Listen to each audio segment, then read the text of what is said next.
Pachacutic dice que desacreditará a cualquier gobierno que gane las elecciones el 11 de abril.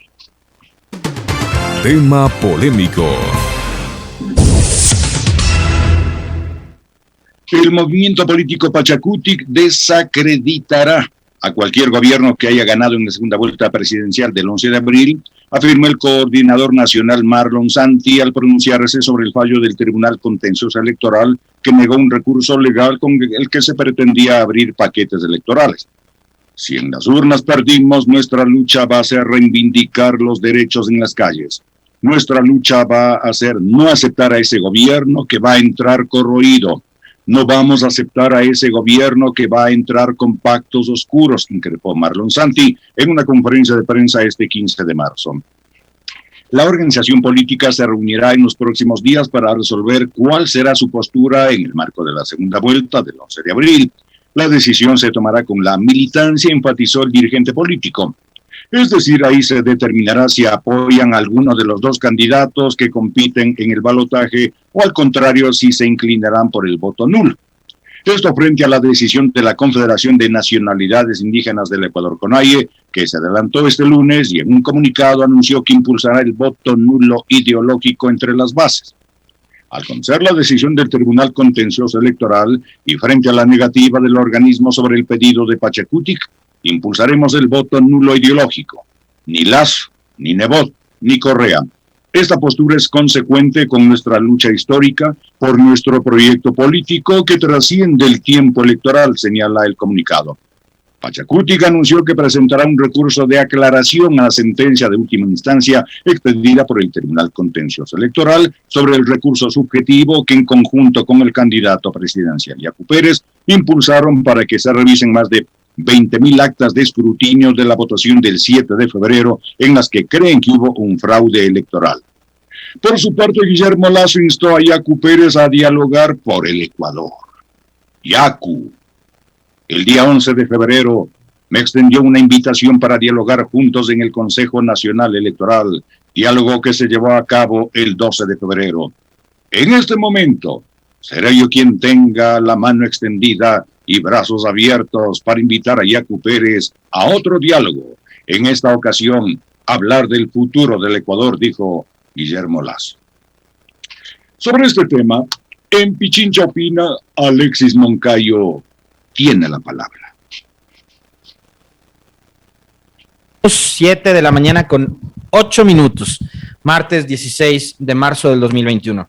A ver, acá lo que encontramos es una permanente, primero, negativa de aceptar por parte de Pachacutic y de los líderes de la organización política que representa al movimiento indígena, una negativa de aceptar los resultados.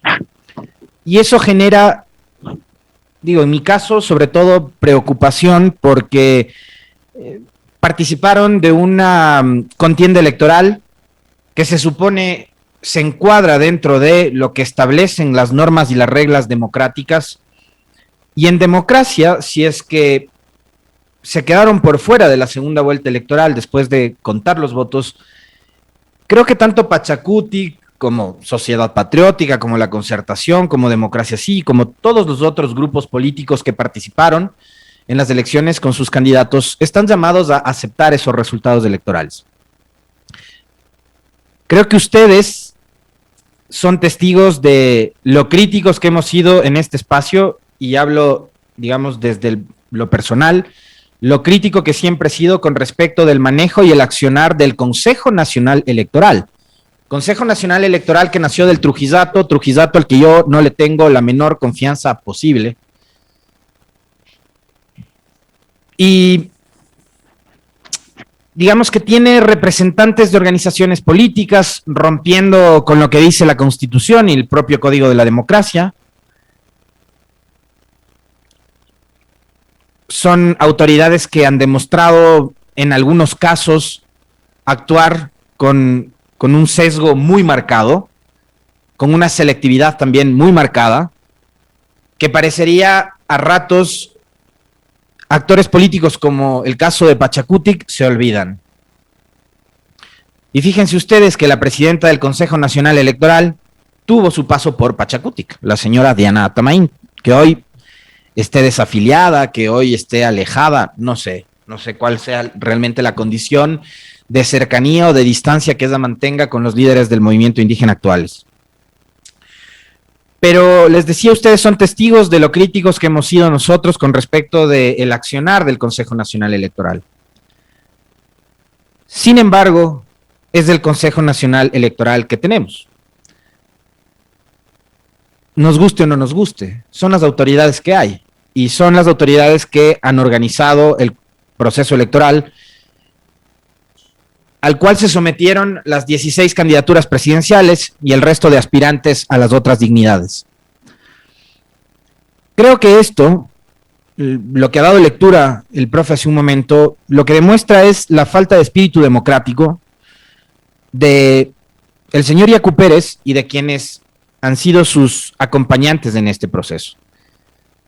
Créannos, a nosotros nos ha generado una profunda inquietud el hecho de no contar con la presencia de Yacu Pérez en este espacio. Hemos querido entrevistarlo, lo hemos llamado en varias ocasiones, en una aceptó y en horas de la noche del día anterior a la entrevista nos canceló el diálogo y ha sido una pena. Y quisimos entrevistarlo antes de la primera vuelta y hemos querido entrevistarlo después de la primera vuelta y en medio de todo este caos electoral que se ha desatado por los reclamos que ha formulado Yacu Pérez y todos sus simpatizantes, militantes y compañeros de partido y de organización política y social. Ahora también genera inquietud y saber también cuál es el alcance que tienen los conceptos. ¿Qué significa que Pachacutic va a desacreditar a cualquier gobierno que gane la segunda vuelta electoral del próximo domingo 11 de abril? Si en las urnas perdimos, nuestra lucha va a ser reivindicar tus derechos en las calles. Nuestra lucha va a ser no aceptar ese gobierno que va a entrar corroído. No vamos a aceptar a ese gobierno que va a entrar con pactos oscuros. Quien gane la segunda vuelta, don Marlon Santi, don Yacu Pérez, sea Andrés Arauz o Guillermo Lasso, sea Guillermo Lasso o Andrés Arauz,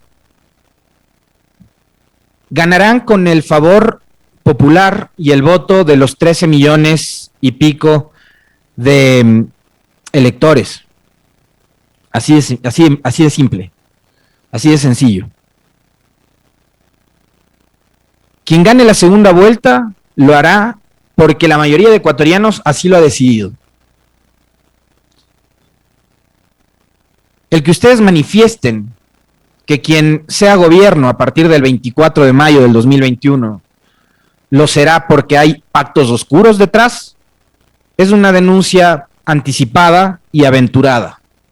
Como también les decía el fin de semana, es aventurado y anticipado decir que si gana Arauz, regresa Correa, y que si regresa Correa vienen con sed de venganza y con ganas de matar, como dicen algunos por ahí, de forma aventurada. Respetemos la democracia, así de simple, sí es sencillísimo esto. Gana el que más votos saca. Yo no sé por qué se pierden y en dónde se pierden los dirigentes de Pachacutic. La democracia funciona así. Así eligen ustedes a sus dirigentes en las asambleas. Así funciona también una elección presidencial, don Marlon Santi. Gana el que más votos saca. Declaraciones como la de ayer, llamando a desobedecer, o como dicen ellos, desacreditar al próximo gobierno, lo único que desde mi particular punto de vista logra es nuevamente convocar a ese caos que hemos vivido desde hace muchísimo tiempo en este país a propósito de todos los intentos por desacreditar, ahí sí, a las instituciones y desacreditar a lo público. Hay un intento, y que es lamentable además que así sea, y que lo hagan los propios actores políticos que participaron en la contienda electoral del pasado 7 de febrero. Un intento por caotizar el país, un intento por calentar no solamente las redes sociales, sino también las calles, porque Marlon Santi dice que en las calles, ¿no?, van a demostrar que su disgusto, su malestar, su descontento con el proceso electoral. Y yo creo que sí deberían sincerarse con el país y decirle a todos los ecuatorianos cuáles son sus verdaderas pretensiones, qué es lo que les está motivando para incentivar a este caos, sobre todo tomando en cuenta un detalle, y ayer nosotros lo revisamos junto a ustedes, un hilo de tweets que lo había publicado Mauro Andino Espinosa con respecto de lo mal planteado que estaba el reclamo de Yacu Pérez. Y hubo un detalle que se me escapó ayer comentarlo, pero que lo hemos comentado en varias ocasiones con ustedes, que es ese intento de empatar o de querer hacerle creer al ecuatoriano que igual número de votos para asambleístas corresponde a igual número de votos para binomio presidencial. Y la democracia no funciona así. Fíjense ustedes que ahora, por ejemplo, que nos han obligado a votar por listas en plancha, es así, es una dictadura el votar en plancha y no por listas o por personas. Fíjense cómo era antes. Antes uno podía elegir incluso a los panas, porque habían panas que eran candidatos, ¿no? Y no necesariamente estaban en el partido político con el cual uno simpatiza o por la corriente política con la que uno, digamos, tiene mayor afinidad. Había gente muy valiosa que estaba en listas de otras organizaciones políticas y que por cuestiones de amistad, de afinidad, de consideración, de admiración, etcétera, los ecuatorianos votábamos entre listas. No votábamos necesariamente en plancha. Pero ahora nos han obligado a votar en plancha. Pero eso no significa, don Yacu Pérez, que todos los militantes del Pachacutic van a votar por usted, como lo hicieron por los candidatos de las listas 18. Si no, revise que el candidato que menos arrastre tiene con respecto de la votación de asambleístas es precisamente Guillermo Lasso. Él tiene una distancia considerable entre su votación, que fue mucho más alta, por ejemplo, en el caso de Pichincha, que la votación que obtiene su lista de asambleístas. Entonces, me parece además que hay un intento de mentirle a la gente con respecto de eso. Así que así no funciona así. No funcionaba antes, que se podía votar entre listas y uno repartía los votos dependiendo de la persona, más allá del partido, de la organización política. Antes funcionaba peor todavía. Ahora, digamos, no es que están obligados, además, los votantes de Yacu Pérez a votar por él y a votar por la lista de asambleístas y viceversa. Entonces, me parece que esos argumentos también están como bastante tirados de los cabellos, ¿no? O sea, como que no corresponde a la realidad. La política no funciona así, no es mecánica la política. Quienes votan no son robots, que se les dice vas y votas todo 18, todo 5, todo 21, no funciona así. Los electores son seres pensantes, y como son seres pensantes, discriminan. Y hay que entender una cosa además, que acá en el Ecuador, como ocurre también en otras sociedades, tenemos un poder legislativo con un nivel de credibilidad paupérrimo, bajísimo, y quizás una de las instituciones con peor nivel de confianza ciudadana es la Asamblea. Entonces también en este proceso la gente que votó por Arauz, por Lasso, por Yacu, por Hervas o por cualquier otro candidato presidencial, simplemente decidió no votar para la Asamblea porque hay alguna gente a la que le repugna el tema de la Asamblea. Es así, lamentablemente, tengo que usar ese término, pues, bueno, rechaza el rol que cumple el primer poder del Estado. Lamentablemente es así. Y peor todavía en este periodo, donde hemos coincidido con tener el peor gobierno de la historia, con una de las asambleas guardando eso sí, obviamente las distancias con respecto del rol de determinados legisladores. Obviamente una gaviota no hace verano, y en un cuerpo colegiado de 137 siempre va a haber excepciones, toda regla tiene una excepción. Hay legisladores que son extraordinarios, pero la mayoría son y fueron y han sido un desastre, ¿no? Sobre todo esa mayoría que apoyó leyes impopulares y que han ido en detrimento de, por ejemplo, los derechos de los trabajadores, como la famosa ley humanitaria, y beneficiando a otros sectores que están plenamente identificados. Entonces, ahí encuentra usted una explicación también, señor Yacu Pérez, de lo que ocurre con respecto de por qué vota el ciudadano. Es que el ciudadano no es un robot, no es un ente mecánico. El ciudadano piensa, discrimina, sabe cómo debe votar. Es una cuestión de cada uno también. Así que yo me quedo con esa preocupación de saber cuál es la dimensión de ese concepto que utiliza Marlon Santi al decir que van a desacreditar al próximo gobierno. Es un hecho que se van a oponer, pero ¿qué más implica el desacreditar al próximo gobierno? Desconocer los resultados electorales del próximo 11 de abril, lo único que hará, insisto una vez más, será sumar al caos y afectar a esta democracia que es débil, a esta democracia que ya está enfrentando horas muy bajas y que está insisto una vez más, creo que esta democracia está muy débil